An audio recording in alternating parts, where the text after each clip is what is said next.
विकल्प मिलेंगे बहुत मार्ग भटकने के लिए, मगर संकल्प एक ही काफ़ी है मंजिल तक जाने के लिए। हेलो दोस्तों, मैं हूं आरती सिंह और आप सभी का स्वागत है आपके अपने यूट्यूब चैनल क्रिएटर व आरती सिंह पर। जैसा कि आप सभी को पता है कि आज हमारा टीजीटी पीजीटी सीरीज़ का 77 पार्ट है। इससे पहले हमने 76 पार्ट कंप्लीट करा दिए। अगर आपने वह नहीं देखे हैं तो ज़रूर देख लें, वह भी बहुत ज़्यादा इम्पोर्टेंट है आपकी एग्ज़ाम की दृष्टि से।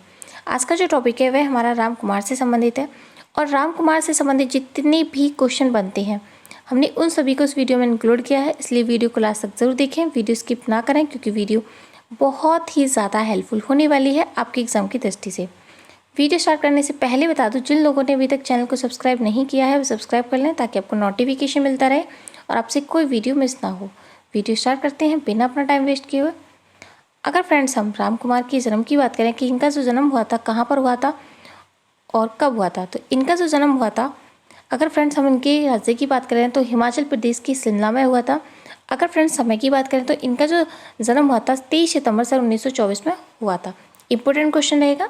नेक्स्ट है हमारा कि अगर मृत्यु की बात करें तो इनकी जो मृत्यु हुई थी वह नई दिल्ली में हुई थी और कब हुई थी, 14 अप्रैल 2018 में हुई थी। ये भी इंपॉर्टेंट क्वेश्चन है, ये पूछा जा सकता है। नेक्स्ट हमारा कि अगर फ्रेंड्स हम इनकी शिक्षा की बात करें कि इन्होंने जो कला शिक्षा जो ली थी कहाँ से ली थी, तो दिल्ली के विश्वविद्यालय शारदा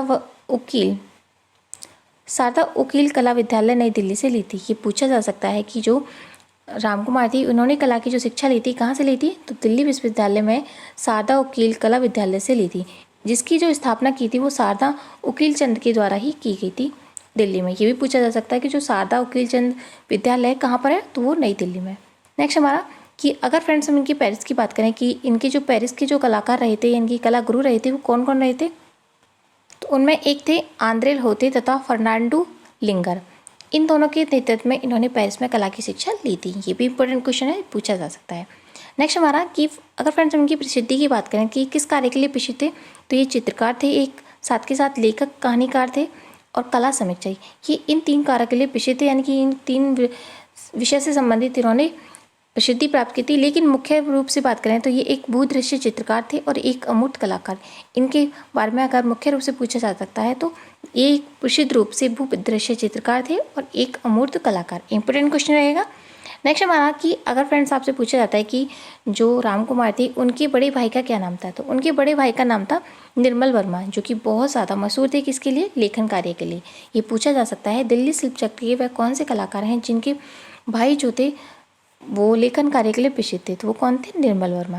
नेक्स्ट हमारा कि प्रभावित की बात करें, यानी कि ये किससे प्रभावित थे सबसे ज़्यादा, तो ये सबसे ज़्यादा जो प्रभावित थे फ्रांसीसी परंपराओं से। ये भी पूछा जा सकता है कि दिल्ली शिल्प चक्र वह कौन से कलाकार हैं जिन्हें फ्रांसीसी परंपराओं से बहुत ज़्यादा प्रभावित थे, तो वो कौन थे, तो वो थे हमारे राम कुमार। ये भी इंपॉर्टेंट क्वेश्चन रहेगा, बहुत ज़्यादा पूछा गया है।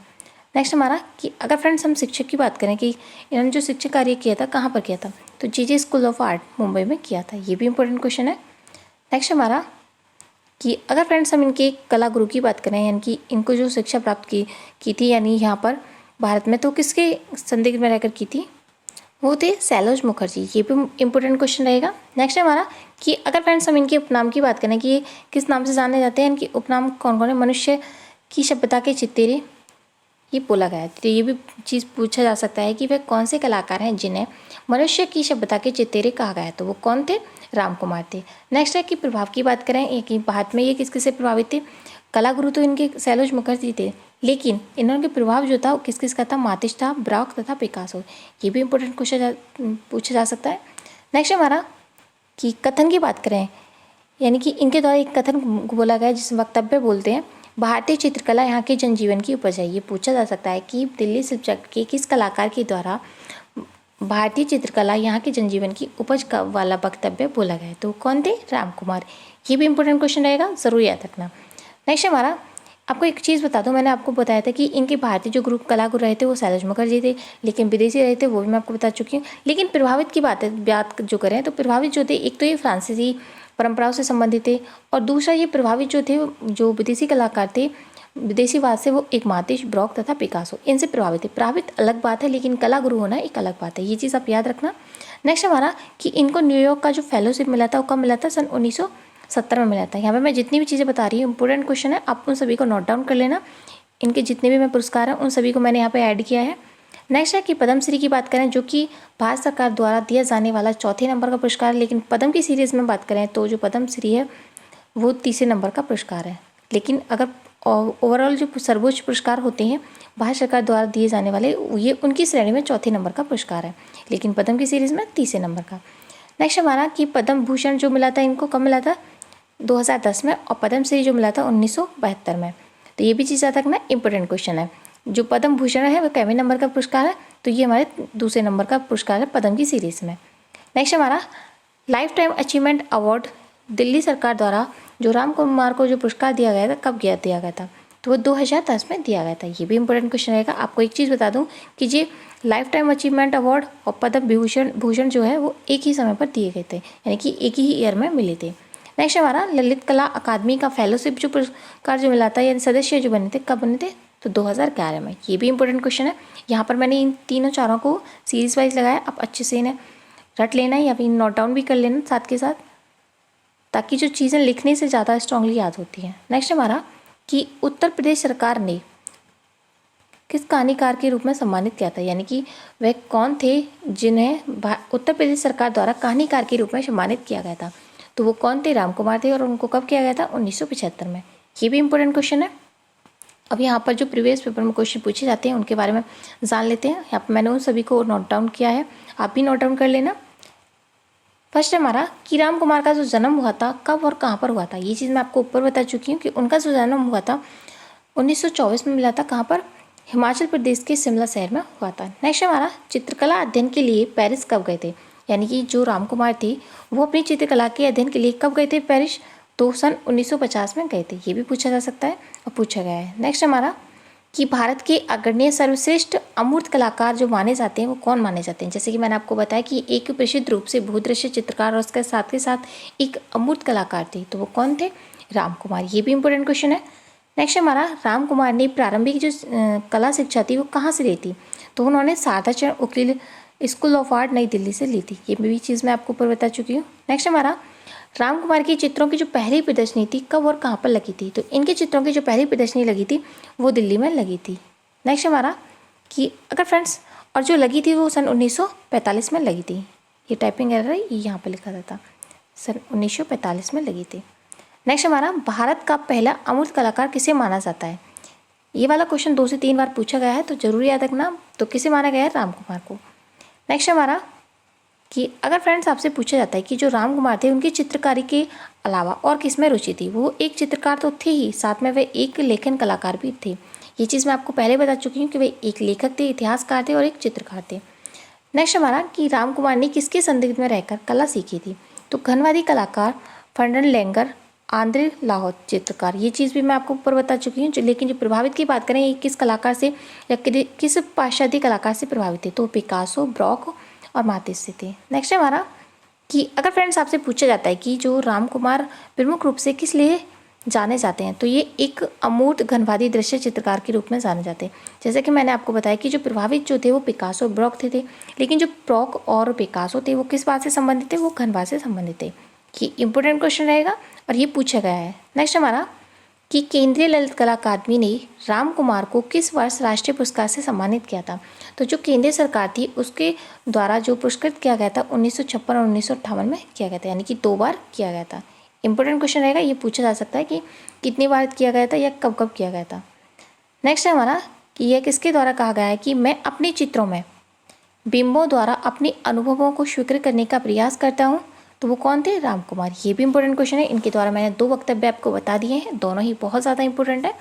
नेक्स्ट है हमारा कि राम कुमार की जो प्रथम एकल प्रदर्शनी थी कब और कहाँ पर हुई थी, तो अगर प्रथम की बात करें तो वो कब हुई थी, सन 1948 में हुई थी और कहाँ पर हुई थी, शिमला में।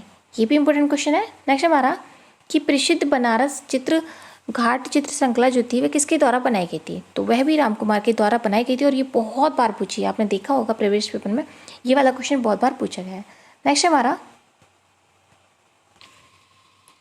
नेक्स्ट जो क्वेश्चन पूछा गया है कि चित्रकार राम कुमार को कब भारत सरकार द्वारा पद्मश्री से सम्मानित किया गया था। ये भी मैं आपको ऊपर बता चुकी कि उनको जो सम्मानित किया गया था पद्मश्री से तो 1972 में किया गया था। नेक्स्ट हमारा कि राम कुमार चित्रकार के अलावा और क्या थे, तो वो एक कहानीकार भी थे और साहित्यकार, जैसे कि मैं आपको ऊपर ही बता चुकी हूँ। और आपको एक और चीज़ बता दूँ कि जो राम कुमार थे वह मकबूल फिदा हुसैन, तैयब मेहता, एस.एच. रजा के समकालीन थे, यानी कि उनके घनिष्ठ मित्र थे। ये पूछा जा सकता है कि उनके सहपाठी कौन कौन रहे थे। तो मकबूल फिदा हुसैन रहे थे, तैयब मेहता थे और एस.एच. रजा, ये तीनों जो रहे थे इनके सहपाठी रहे थे। नेक्स्ट हमारा कि साहित्यकार और चित्रकार राम कुमार को कब लाइफ टाइम अचीवमेंट अवार्ड मिला था। तो ये भी मैं आपको पहले बता चुकी हूँ कि इनको 2010 में मिला था और 2010 में ही पद्म भूषण से भी सम्मानित किया गया था। नेक्स्ट देख लेते हैं। नेक्स्ट हमारा कि राम कुमार कब दिल्ली शिल्प चक्र से सम्मानित हुए थे। आपको एक चीज़ बता दूं कि आपसे ये भी पूछा जा सकता है कि जो राम कुमार थे वह किस भारतीय ग्रुप से जुड़े हुए थे। तो वो दिल्ली शिल्प चक्र से जुड़े हुए थे, लेकिन कब जुड़े थे? सन 1949 में जुड़े थे। नेक्स्ट हमारा कि भारत में किस चित्रकार ने अपनी चित्रण शैली में अमूर्तता की शुरुआत की थी। अमूर्तता की बात आई जहाँ पे, तो आप ये चीज़ याद रखना, जो शुरुआत की थी वो राम कुमार के द्वारा की गई थी। कहाँ पर? भारत में। नेक्स्ट हमारा ये जो चीज़ मैं आपको बता चुकी हूँ, फर्नांड लेंगर किस कला शैली के कलाकार थे। तो वो घनवादी शैली के थे और ये भी चीज़ मैं आपको ऊपर बता चुकी हूँ और यही इनके कला गुरु रहे थे। नेक्स्ट हमारा अगर पाश्चात्य कला की बात की जाती है तो नेक्स्ट हमारा कि अगर फ्रेंड्स आपसे कोई पूछा जाता है कि केंद्रीय ललित कला अकादमी ने राम कुमार को किस वर्ष फेलो यानी कि सदस्य चुना था। ये भी मैं आपको पहले बता चुकी हूँ कि 2011 में चुना गया था। ये वाले क्वेश्चन सभी पूछे गए हैं, जहाँ पर मैं यहाँ पर जितने भी मैंने ऐड किए हैं नीचे, लेकिन जो ऊपर मैं इनके बारे में डिटेल्स बताती हूँ वो बहुत ही ज़्यादा इंपॉर्टेंट होती है और उन्हीं से क्वेश्चन पूछे जाते हैं, जैसे कि मैं आपको बता रही हूँ। नेक्स्ट हमारा कि राम कुमार की जो प्रसिद्धि थी वह किस श्रृंखला के लिए थी। वह आधुनिक कला का एक महत्वपूर्ण दस्तावेज कहा जाता है। तो वो कौन था? वार्षिक चित्र श्रृंखला। ये बहुत बार क्वेश्चन पूछा गया है अलग अलग तरीके से, तो ये ज़रूर याद रखना, बहुत इंपॉर्टेंट है, यानी कि वेरी इंपॉर्टेंट। आप नोट डाउन कर लेना इन सभी को। इंपॉर्टेंट तो सभी हैं, लेकिन जो ज़्यादातर क्वेश्चन पूछे गए हैं उनके बारे में आप ज़रूर याद रखना, क्योंकि प्रीवियस जो पेपर होते हैं वो रिपीटेड होते हैं। नेक्स्ट हमारा कि राम कुमार को किस सन में मध्य प्रदेश सरकार द्वारा कालिदास सम्मान से सम्मानित किया गया था। तो आपको एक और चीज़ बताऊंगी मैं इसके साथ के साथ, तो कब मिला था? सन 1986 में मिला था। ये भी इंपॉर्टेंट क्वेश्चन है। आपसे ये भी पूछा जा सकता है कि जो कालिदास सम्मान है वो किस सरकार द्वारा दिया जाता है। तो जरूर याद रखना कि वो मध्य प्रदेश सरकार के द्वारा दिया जाता है और ये वाला क्वेश्चन 2 से 3 बार पूछा गया है प्रीवियस पेपर में, यानी कि यूपी में जो पेपर्स होते हैं टीजीटी पीजीटी, वो उससे ऐसे वाले क्वेश्चन बहुत ज़्यादा पूछे जाते हैं। नेक्स्ट हमारा कि अगर फ्रेंड्स आपसे पूछा जाता है कि जो राम कुमार चित्रकला के अध्ययन के लिए कहाँ गए थे। ये भी चीज़ मैं आपको पर ही बता चुकी हूँ। तो कब गए, कहाँ पर गए थे? वो पेरिस गए थे। नेक्स्ट हमारा कि राम कुमार किस लघु चित्रकला से प्रभावित थे। अगर लघु चित्र की बात करें तो ये दक्षिणी शैली से बहुत ज़्यादा प्रभावित थे। ये पूछा जा सकता है कि दिल्ली शिल्प चक्र के वह कौन से कलाकार हैं जो दक्षिणी शैली से यानी दक्षिणी लघु शैली से बहुत ज़्यादा प्रभावित थे। तो वो कौन थे? राम कुमार। नेक्स्ट हमारा आपको एक और चीज़ बता दूं कि आपसे पूछा जा सकता है कि दिल्ली शिल्प चक्र से संबंधित कौन कौन से कलाकार हैं। तो जो मैं अब ये सीरीज़ चला रही हूँ ये दिल्ली शिल्प चक्र से संबंधित है, तो आप नोट डाउन कर लेना कि कौन सा कलाकार किस ग्रुप से संबंधित है, क्योंकि इससे संबंधित बहुत ज़्यादा क्वेश्चन पूछे जाते हैं। मैं आपको अभी एक और चीज़ बता दूँ कि मैंने यहाँ पर जो सीरीज़ चला रही हूँ तो वो दिल्ली शिल्प चक्र से, मुंबई से संबंधित, यानी कि जो अलग अलग ग्रुप से उनसे संबंधित मैं चला रही हूँ। और उसके बाद मैं एक सेपरेट वीडियो भी लेके आऊँगी कि दिल्ली शिल्प चक्र में कौन कौन से कलाकार रहे थे, उसकी शुरुआत कब हुई थी, उसकी पहली प्रदर्शनी कब हुई थी, उसका घोषणा पत्र किसके द्वारा जारी किया गया था और वो कहाँ पर स्थित है। इन सभी के बारे में आपको सेपरेट वीडियो प्लीज मिलेगी। तो आप ये इन कलाकार को कराने के बाद मैं जल्दी से जल्दी उन्हीं वीडियोज़ को लाने के लिए कोशिश करूँगी, क्योंकि उनसे संबंधित बहुत ज़्यादा क्वेश्चन पूछे जाते हैं। नेक्स्ट हमारा कि अगर फ्रेंड्स आपसे पूछा जाता है कि राम कुमार को किस वर्ष ललित कला रत्न सम्मान से सम्मानित किया गया था। ललित कला रत्न जो मिला था 2004 में मिला था। ये इंपॉर्टेंट क्वेश्चन है, ये चीज़ मैं ऊपर नहीं बताया था, आप ये चीज़ भी ऐड कर लेना, बहुत इंपॉर्टेंट क्वेश्चन है। नेक्स्ट हमारा किस भारतीय समकालीन चित्रकार ने पारंपरिक अलंकारिकता को त्याग कर सर्वप्रथम अमूर्त शैली को अपनाया था। वो कौन थे? राम कुमार। नेक्स्ट हमारा प्रसिद्ध लेखक निर्मल वर्मा ने किस भारतीय चित्रकार के छोटे भाई थे। तो प्रसिद्ध जो निर्मल वर्मा थे ये भी मैं आपको ऊपर बता चुकी हूँ, तो वो कौन थे? राम कुमार। तो इनसे कैसे भी आपसे क्वेश्चन पूछा जा सकता है घुमाकर। नेक्स्ट हमारा कि पेरिस के किस कला संस्था ने राम कुमार के चित्रों का प्रशिक्षण प्राप्त किया था। तो वो कौन थे? आंद्रे लोहात कला संस्था ने। ये भी इंपॉर्टेंट क्वेश्चन है और बहुत इंपॉर्टेंट क्वेश्चन है, नोट डाउन कर लेना इन सभी को, मैं जितने भी यहाँ पे क्वेश्चन करा रही हूँ आपको।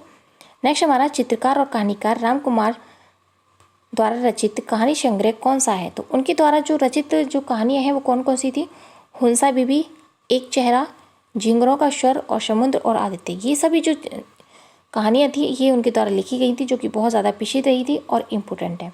नेक्स्ट हमारा कि राम कुमार ने कब अमूर्त चित्रकला प्रारंभ की थी, यानी कि जो भारत में शुरुआत करने का जो श्रेय जाता है वो किसको जाता है, तो वो राम कुमार को जाता है। और कब की थी, 1959 में की थी। इंपॉर्टेंट क्वेश्चन रहेगा, ज़रूर याद रखना। नेक्स्ट हमारा कि राम कुमार के जो पिता थे उनका क्या नाम था, तो उनके पिताजी एक नंद कुमार वर्मा था जो एक प्रवक्ता थे। ये पूछा जा सकता है और पूछा गया है। नेक्स्ट हमारा कि अगर फ्रेंड्स आपसे पूछा जाता है कि भारत सरकार ने कब आपको यानी कि राम कुमार को पद्म भूषण से सम्मानित किया गया था, तो ये चीज़ मैं आपको पहले बता चुकी हूँ। तो कब किया था, 2010 में किया था। नेक्स्ट हमारा राम कुमार को बाल्यावस्था में किस वाद्य यंत्र को बजाने का काफ़ी शौक था, तो क्या था, वायलिन बजाने का बहुत ज़्यादा शौक था। आपसे ये भी पूछा जा सकता है कि दिल्ली शिल्प चक्र के कौन से कलाकार को वायलिन बजाने का बहुत ज़्यादा शौक था, तो वो कौन थे, राम कुमार थे। नेक्स्ट हमारा कि अगर फ्रेंड्स आपसे पूछा जाता है कि राम कुमार पेरिस से चित्रकला अध्ययन करके कब वापस आए थे, तो वो गए कब थे और आए कब थे। ये चीज़ आपको ज़रूर याद रखना कि वो 1951 में आए थे। नेक्स्ट हमारा राम कुमार किस लिए विख्यात हैं, तो वो एक अमूर्त घनवादी दृश्य चित्रकार के रूप में प्रसिद्ध है, यानी कि भूदृश्य चित्रकार के रूप में बहुत ज़्यादा प्रसिद्ध है। राम कुमार द्वारा चित्रित प्रसिद्ध चित्र माचू पिच्चू वर्तमान समय में कहाँ पर है, तो जो माचू पिच्चू नामक जो चित्र है उनके द्वारा वो भारत भवन भोपाल में सुरक्षित है। ये भी पूछा जा सकता है और बहुत इंपॉर्टेंट क्वेश्चन है, बहुत बार पूछा गया है। नेक्स्ट हमारा कि राम कुमार ने शारदा चरण उकील स्कूल ऑफ आर्ट में किसके संदिग्ध में रहकर शिक्षा प्राप्त की थी, तो ये चीज़ मैं आपको पहले बता चुकी कि जो इनके कला गुरु रहे थे वो कौन थे, सैलोज मुखर्जी थे। और सैलोज मुखर्जी ने जो इनको अध्यापन कराया था, यानी कि इनको जो शिक्षा दी थी, तो कहाँ पर रह के दी थी, तो वो दिल्ली में रहकर दी थी। वो स्कूल का नाम जो था शारदा चरण उकील ऑफ आर्ट, कहाँ पर है, ये नई दिल्ली में। इंपॉर्टेंट क्वेश्चन रहेगा और ये चीज़ें मैं आपको डिटेल्स में ऊपर बता चुकी हूँ। नेक्स्ट हमारा कि मनुष्य की सभ्यता का जो चित्तेरा किस बोला जाता है वो किस कलाकार को बोला जाता है, ये भी मैं आपको ऊपर बता चुकी हूँ, तो वो राम कुमार को बोला जाता है। नेक्स्ट है कि जो राम कुमार का प्रमुख चित्र माध्यम रहा था वो क्या रहा था, तो इनका जो प्रमुख माध्यम रहा था वो एक्रेलिक कलर्स रहा था। नेक्स्ट हमारा कि अमूर्त कलाकार राम कुमार का जो देहांत हुआ था कब हुआ था, तो 2018 में हुआ था। कहाँ पर हुआ था, दिल्ली में। ये भी बहुत ज़्यादा इंपॉर्टेंट क्वेश्चन है और पूछा गया है। नेक्स्ट है कि इनके स्केच की बात कर लेते हैं कि इनके द्वारा जो यूरोपीय स्केच है वो बनाया गया था। और इनकी जो प्रमुख पुस्तकें थी वो कौन कौन सी थी, तो इनकी प्रमुख पुस्तकें थी घर बनने पर टूटे, ये वाला, हुंसल बेबी, एक चेहरा, झुंगुरा का स्वर, समुद्र। ये सभी जो पुस्तकें इनके द्वारा लिखी गई थी बहुत ज़्यादा इंपॉर्टेंट है और ये चीज़ मैं आपको पहले भी बता चुकी हूँ।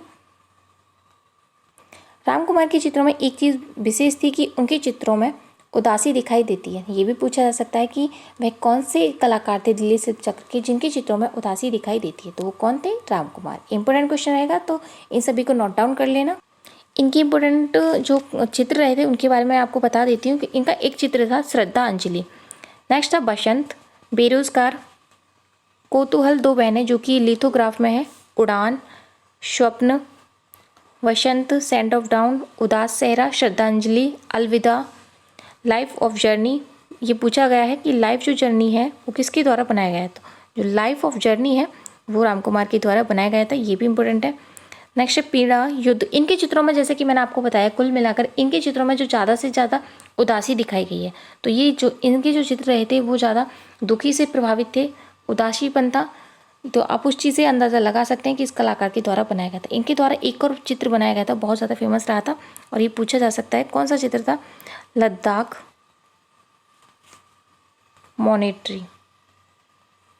मोनेस्ट्री। ये इंपॉर्टेंट है और ये एक्रेलिक कलर्स के द्वारा बनाया गया है। यहाँ पर जितने मैंने आपको चित्र बताए हैं बहुत ज़्यादा इंपॉर्टेंट है और आपसे पूछे जा सकते हैं, तो इन सभी को आप नोट डाउन कर लेना। इनके द्वारा एक चित्र बनाया गया था, वो था बनारस के घाट, जो कि जापानी काली स्याही और मोम से निर्मित है। ये पूछा जा सकता है कि जो बनारस के घाट है, जो मैं आपको पहले बता चुकी हूँ कि बनारस के जो घाट जो चित्र बनाया गया था वो किसके द्वारा बनाया गया था, तो राम कुमार के द्वारा बनाया गया था। और इसमें जो प्रयोग किया गया है वो जापानी काली स्याही का प्रयोग किया गया था। ये भी चीज़ याद रखना। और इनके द्वारा एक और चित्र था जिसका नाम था द डेगा बॉन्ड, द दाग बेगा बॉन्ड। ये न्यूयॉर्क की क्रिस्टी नीलामी में 11 मिलियन डॉलर में बिका था। इंपॉर्टेंट क्वेश्चन है, ज़रूर याद रखना है। द देगा नाम से जो एक चित्र है वो किसके द्वारा बनाया गया है, राम कुमार के द्वारा बनाया गया है। और कितने में बिका था, ये 11 मिलियन की रुपीज़ में मिला था, यानी कि जो 11 मिलियन डॉलर्स हैं उनमें बिका था। बहुत इंपॉर्टेंट क्वेश्चन है, ज़रूर याद रखना। आज का जो वीडियो है वो यहीं समाप्त होता है। उम्मीद है कि आज का जो वीडियो है आपको पसंद आया होगा। अगर पसंद आया तो कमेंट बॉक्स में कमेंट करके ज़रूर बताना है कि वीडियो कैसा लगा। Thank you for watching this video. मिलते हैं नेक्स्ट वीडियो में, तब तक के लिए bye bye and thank you so much.